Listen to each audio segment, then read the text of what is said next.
Hello everybody, welcome back to another video. I'm hoping you guys are all having a fantastic day. So today's upload, we'll be talking about this potentially very large nor'easter. It's looking very snowy.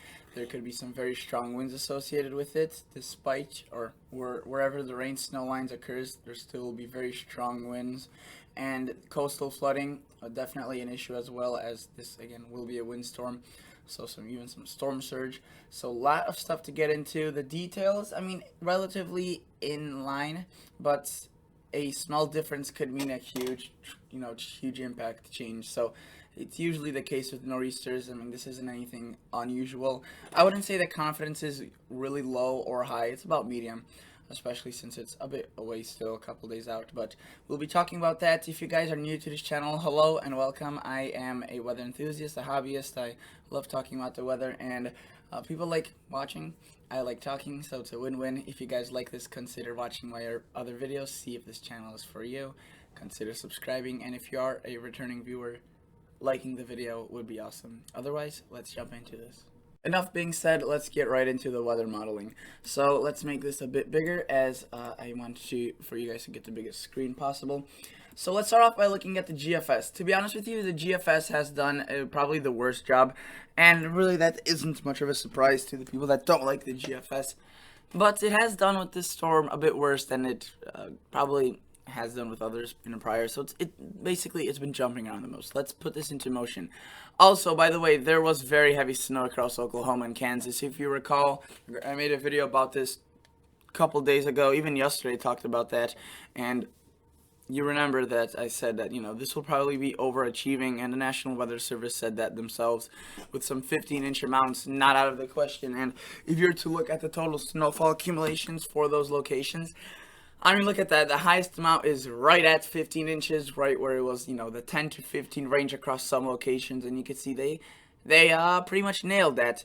Notice 10, 11, 11, 12, 12, 12. So a pretty wide range. There were some lighter amounts, obviously, across Wichita, 1 to 2 inches.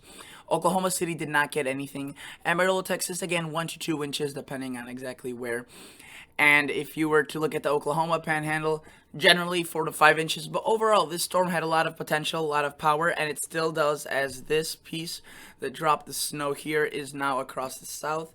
It's seemingly hiding, but it will blow up across the northeast combined with the low. And that's why I'm a bit concerned, because there's some early signs showing that nor'easter may have some very, very heavy snowfall rates.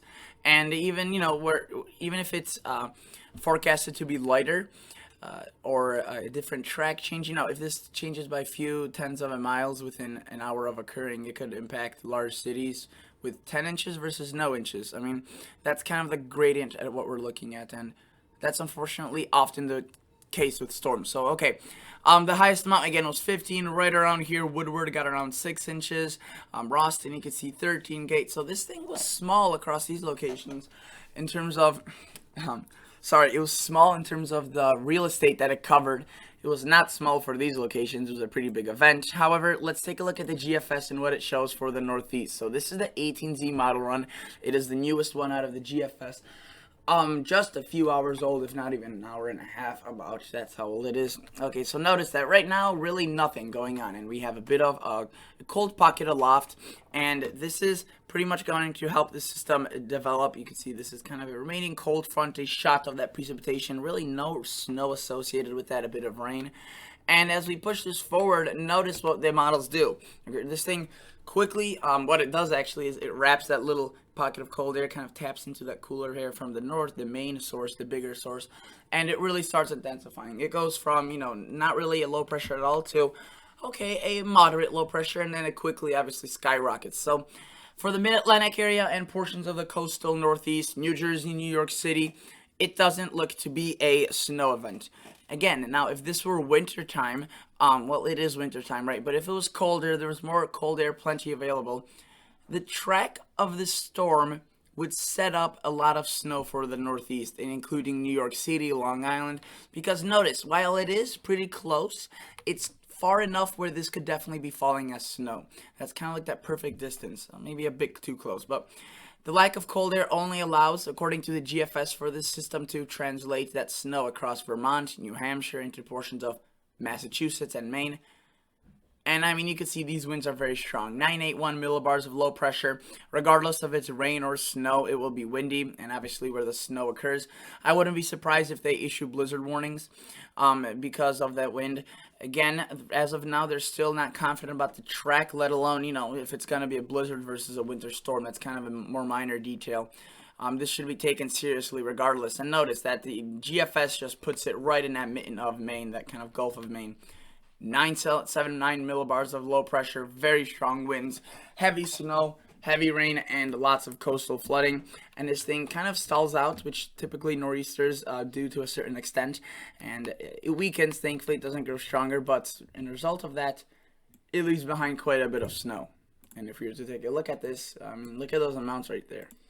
Okay, so I zoomed it in for you guys across the Northeast into Vermont and New Hampshire to show these higher amounts of snow. Again, I don't think the GFS has the best handle on this, but regardless, it still shows very heavy snow across New Hampshire, Vermont, good portion of the Maine area, even Portland seeing some kind of right on that cusp as well. Notice Boston with this one, not really seeing heavy snow at all.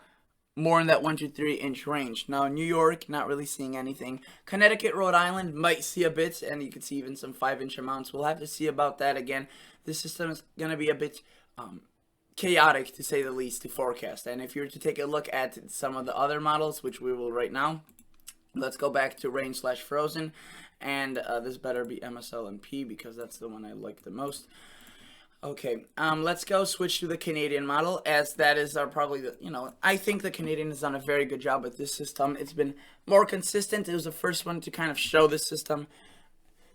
And honestly, the GFS was jumping around a bit. But again, at this point, all models may be right. So again, we have a northern piece to this as well, which is really driving that cold air. We have a load of precipitation from the south. Again, it intensifies very quickly, is mainly rain, maybe a bit of snow mixing in across portions of West Virginia, Kentucky, and portions of Virginia, the Appalachian Mountains. Right, but again, this thing is a pretty big storm with not a lot of cold air, so this snow will be hard to find. But notice that once it moves up the coast, this is the Canadian. Look at that, 989 millibars of low pressure. Again, if this was a bit colder, we could have definitely, produced enough cold air to make this all snow, and that could have been a classic blockbuster system. Kind of like that 2010 blizzard, I think the Christmas blizzard, that's what it was. It was a pretty similar setup. It was pretty similar strength. I mean, if you recall that being very powerful, then this will be powerful as well. And 989 millibars of low pressure and a 987 is really nothing to mess with. So notice that the Canadian has troubles converting into snow even across portions of Massachusetts, Vermont, New Hampshire. It only starts across Maine, and it then kind of drives it into the Northeast. Basically what it does is, it's even mimicked by this line right here. It takes a track like this and kind of drives it in. So while it's here, it has a hard time converting that. But again, that's a track difference by a few hundreds of a mile. A few hundreds of miles, and that's not even 100 miles that requires for that change to occur. But notice 982 millibars of low pressure. That is a very heavy snow and very strong winds, so the most likely would be some blizzard warnings issued. Very heavy rain by the coast, and as this pushes out, we are left with a bunch of snowfall. So let's take a look at that. Let's take a glance. Notice that, the Canadian shows a lot of snow, a lot. Many of northern Maine, kind of the northern parts of the Maine, and portions of Vermont and New Hampshire, seeing amounts generally 6 inches plus, excluding the coastal areas of Maine. And then notice that 15, 16, 17-inch amounts are pretty widespread, even a few isolated pockets over 1.5 feet of snow. So that is definitely a significant event, right? But again, that is just one model. So let's take a look at the GFS parallel. This model is the oldest in terms of its model run. It was pretty old. It's more than 18 hours old. Notice, it took a more coastal trek. Portland got a bit more snow out of this. We got actually quite a bit of snow across Boston with this, just north of Boston, really. But Boston also seeing some 3 to 6 inch amounts out of this, more like 4 to 7. And the main difference with the GFS parallel, which I don't want to focus on too much because it's old, and it probably with the newer model run, it will kind of resort to what the other models are showing. Notice, it takes a similar track, it seems, but it's just a bit further off to the coast, and the cold air does involve some mixing across portions of Boston, Connecticut, Rhode Island, and it does still deliver a powerful punch across Maine. Again, just not as significant as what the Canadian or the GFS show. Now let's start looking at some of the let's start looking at the European model. And notice, this is what the European shows. The European is definitely the most aggressive with this in terms of snow. It definitely is the most model that would cause the biggest problems and excitement if you're a snow lover. I mean, if you were to take a glance at this, you'd notice that even portions of extreme northern New York City, really, yeah, New York State, kind of right there, 1 to 2 inches. So again, nothing significant, but it's still a bit of snow. Into portions of Connecticut, widespread 4-inch plus amounts, even the northeastern tip seeing maybe even over a foot. Now into Boston, a sharp cutoff, right? But generally from the southern sections, 2 to all the way maybe even 8 to 9 inches. Worcester, the western kind of outskirts and western cities, we have 13, 15, widespread 1 foot plus amounts. And obviously this, even if it takes a coastal track, it'll probably be a bit too warm for cities like, Cape Cod, Providence, kind of those locations to see any heavy snowfall, as the warm waters will kind of keep that snow at bay. Very heavy snow across portions of Vermont and New Hampshire. You could see that we have plenty of locations seeing 9, 8, 10, 11 inches. And right there, look at that, even some 20-inch amounts. Coastal areas with this system would see quite a bit of snow, excluding southeastern Maine, which is really in that 1 to 3 inch mark with the European model. But as we push towards the north, the Canadian border, even definitely some locations approaching 2 feet of snow. And just to let you know that if you're not seeing the snow, you'll still see pretty large impacts. This is a nor'easter, and if you're to take a look at the total accumulated precipitation, let's take it through like hour 132. Notice very, very still heavy rain, especially across these locations where the snow doesn't fall, right? So this will be all rain. 1 to 2 inches widespread. New York City seeing 1.5 inches into portions of Boston, Cape Cod, Providence, and Nantucket. We see, 2, 3, maybe even some 4-inch amounts of rain. And the same thing goes with coastal Maine and even far inland as this falls as snow. The only thing is with these model predictions is that the snowfall ratios will be a bit lower since this is such a rain to snow transition. They'll most likely be falling as 5 to 1 or 6 to 1, kind of a wet, clunky snow. So, I don't think that there will be a 10 to 1 ratio. And if you were to look at the National Weather Service for these locations, for the New Hampshire forecast here, snow to liquid ratio, notice 7 to 1, 5 to 1. Obviously, it gets higher as you go up to the north, but right by the coast, even 3 to 1. I mean, that is really, really, really heavy snow. And to be honest with you, I don't know if that's even, if that's even going to happen. 3 to 1 snow is just very, very rare as like 50 to 1. Wet is considered 10 to 1 or lower, and a 3 to 1 ratio would be catastrophic, I would say. Green shading is normal snow, which we have none of that, but notice that if we were to look at the total snowfall accumulations, probabilistic snowfall, we have still this is the expected snowfall. Again, this may change. As you saw, the models are differentiating between each other quite a bit. Still, generous amounts, 8, 9, 10 inches, and as we were to push into portions of Maine, with expected snowfall, we would see some higher amounts even approaching that 12-inch plus mark into plus 18 inches, and this would be falling at a bit more of a lower or higher ratio, obviously. This is the high-end amount, which is completely possible. They're definitely going with the lower amounts now, which you may be surprised based on what you're looking at, but definitely the lower amounts because they don't have the highest confidence. But, I don't think there will be widespread 18-inch amounts. Though again, what we saw in Oklahoma was a bit concerning, where we saw 15 inches fall where they forecasted 6 to 8. The day prior to that event, and this is a few days out, not just 1 day prior. Okay, and New Hampshire, if we were to take a glance at this, notice we have again pretty generous amounts. This is expected snowfall, 7 to even 9 inches of snow. Coastal areas may or may not be seeing lower amounts depending on that exact track. This is something you have to monitor with the National Weather Service, and they themselves are a bit unconfident about that. This is the low end amounts, so 90% chance or more that there will be more than snow, or more snow than this. And then let's go back here. And this is the high end amounts, which is a 90% chance or higher that they won't be this high. And basically you can see that is what That's what they're showing, even 23, 30 inches across portions of extreme northern New Hampshire, which again I don't think will be the case, but that's definitely where the highest amounts will be, right? And again, I showed you the total snow to liquid ratio, the probabilistic snowfall outlook. We'll just have to monitor this. Cumulative snowfall goes to the timing. They do have a winter storm watch issued for much of the New England area, or a certain portion of the New England area.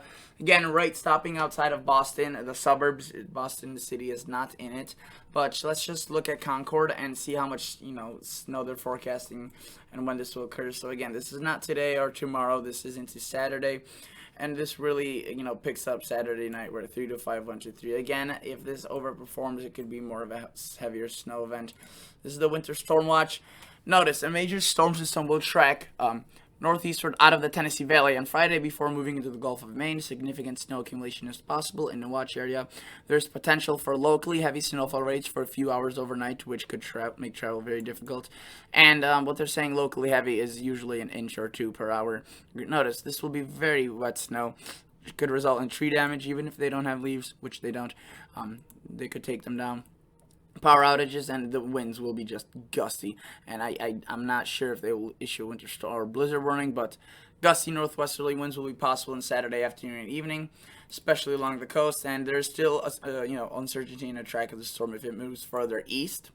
The snow bounce will be less, and this is for the Portland area, so it will be greater across cities like Albany and further inland. And if it moves off to the coast, there will be greater amounts of snow. And again, as you saw by the models, they are quite differentiating. This is the European model. It's taking pretty much the sweet spot right over the coastal areas and into inland portions of Maine. And if you were to take a look at the GFS, it's relatively similar, which is good. This is the Noon one. The latest one hasn't changed all that much, so that's good. The GFS is finally supporting consistency. And it shows Boston seeing 7, 8, 9 inches. And then if you were to take a glance at the potential or at the Canadian model, again, quite a bit different, further to the north isolated, which is a bit, off leading and may throw us off. And the GFS parallel is similar to the Canadian. If you were to take a look again, I already showed you this, but again, more towards the coast and further up. But still, probably, actually, I said similar to the Canadian. Looking at this, I remembered something differently. This is still similar generally to what the GFS and the European are showing. Maybe a bit more of what the GFS is, but also a combination with the Canadian. Definitely more coastal area. Let's take a look at some of the high-resolution models. This is the NAM 12KM. The NAM has been all over the place, to be honest. It started off good. It started off showing the snow where the other models show it, kind of across this area, right? And then it continuously shifted the storm further and further out. And what it does with this system is it brings it way out here and crashes it into these portions right there. And that would bring, obviously, the heaviest snow there. Notice the potential with that very, very heavy snow, if that were to occur that way, which is, again, totally possible, especially with such a dynamic, active pattern. Now let's play this into motion. So this is this is around midday Friday. This is towards the afternoon into the evening. Some light rain, a bit of snow towards the Canadian-U.S. border, and especially into southern Canada. And then look at that. The NAM takes this completely away into portions of Maine and into southern Canada. Now, if we were to take a look at some more, in my opinion, reliable high-resolution models like the RGEM, again, similar to what the global models are showing, but kind of taking on a characteristic of the Canadian, where it really conserves that snow, doesn't bring any to Boston really at all, and it conserves it for portions of Maine and southern Canada. It does bring them a definite doozy, but you can see that it really rotates this storm almost completely vertically and starts moving it, instead of from east to west, it moves it, or west to east, it moves it from south to north. And notice that it really does bring a lot of snow and a lot of rain. And if we were to take a glance at this, also Quebec, kind of on that cusp, we'll have to see what, how far the storm is, how far the storm system goes inland. But, southern Canada, right by the U.S. border, seeing copious amounts of snow. These locations, really, that's not from this main beast. That's kind of the first phase of this storm. So definitely still some lighter amounts of snow possible across those locations. And if we were to take a glance at the NAM 3KM, a more high-resolution NAM model, it's in quite disagreement with the NAM 12KM, which usually it is pretty well agreed with. And notice it shows quite a bit of a differentiating situation. If you recall, the NAM 12KM paints the heaviest snow here. This model paints it really here and even across the coastal areas. So definitely interesting. We'll have to see how that unfolds. But again, just to give you a rundown, I think that the GFS has a pretty good handle on this. Notice, pretty high amounts of snow, and yeah, that wasn't the whole thing right there. Pretty high amounts of snow. Definitely a big system, and as the National Weather Service mentioned themselves, this thing has the potential to be an absolute wind beast storm system. So just going back quickly to the HER model, this is a high resolution model that goes out now to 48 hours every 6 hours. What it does is, well, it doesn't show the snow as 48 hours. It's not nearly enough to encapsulate this whole thing. Notice it shows a pretty active northern piece to this, and obviously quite a bit of rain to the south. And notice kind of erupting, definitely a lot of rain, bit of snow across the mountains, right? But then look at that, taking the axis, and if this were just a bit colder, this could be all falling as snow. That would be exciting. Unfortunately, we don't have enough of that cold air. Just to show you the total snowfall with the NAM, what it shows for the Virginia area and West Virginia. Again, nothing horrendous, but there may be some isolated higher amounts, especially since this is in the mountains, so that usually happens. I want to look at one last thing, and that's just the Boston metropolitan area, and show you that they are not under a winter storm watch, and rightly so, as there's just too little confidence at this point. They very well may be, they very well may not be, they may just be in a winter weather advisory. Notice for the winter storm watch, that is just north and east or west of the city. There is obviously total accumulations of 6 or more inches, depending on how that unfolds. And notice that this is a pretty, pretty populated area. Even portions of Connecticut and into portions of New York, there could be. Sorry about that. There could be a potential, snow system right here. Let's look at Hartford, the capital of Connecticut, I think. And notice that while they aren't really forecasting a lot of snow, there's the mention of it, and that could definitely flip it around if the timing goes. And you can see that this is potential for a few wet heavy inches of snow, and they're just showing even northeastern New Jersey. That's possible, but this is the rain will be a big story as well. So again, a lot of changes, but if you live across New Jersey, northern New Jersey, really portions of southern New York, not New York City though, there's a chance we could still see some pretty heavy snow. It's really hard to tell, and we'll just have to monitor this. But as of now, that is it. Thank you so much for watching, and I'll catch you all guys on the next episode. See ya. Bye.